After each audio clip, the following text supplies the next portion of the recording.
Расте поддршката кај македонските граѓани за компромисно решение на спорот со Грција, со што Македонија ќе може да стане членка на Европската унија и НАТО. Ова го покажува најновата анкета што ја спроведе Меѓународниот републикански институт ИРИ, во која половина од анкетираните или 49% се изјасниле дека имаат намера да гласаат позитивно за решавање на спорот со името, додека против се 22%. Нема да гласаат 16%, а 13% се уште не одлучиле. Како гледаат на самиот предлог Македонија да се зачлени во ЕУ и НАТО под новото име Република Северна Македонија? Мнозинството или вкупно 57% даваат поддршка, од кои 37% целосна, а 20% до некаде го поддржуваат предлогот. Истиот процент на оние кои го поддржуваат предлогот веруваат дека придобивките од членството го оправдуваат новото име. Како што се приближува датумот на референдумот, очигледно евроатлантската интеграција на Македонија на граѓаните им станува се пореална.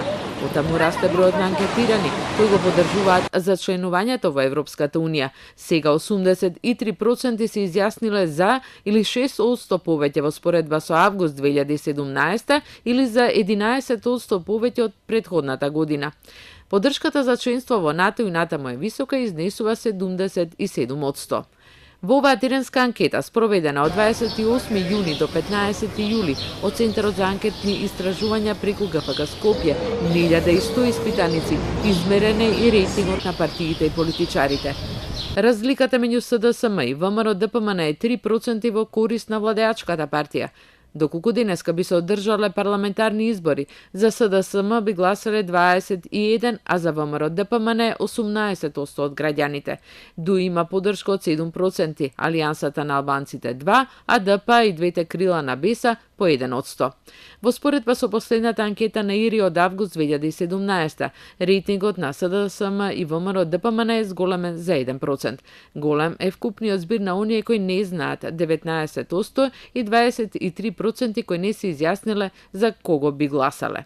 Меѓу политичарите во Македонија според анкетата, најголема поддршка има Зоран Заев со 16%. Огромен пат има кај бившиот премиер Никола Груевски на само 7% и кај Ѓорѓе Иванов од март 2017 до сега рейтингот му е речиси преполовен. Ахмет има 5% поддршка, а Христијан Мицковски и Никола Димитров по 2% од анкетираните. Вкупно 45% од граѓаните одговориле дека не поддржуваат ниту еден политичар, што е зголемување од 14% во споредба со претходното истражување.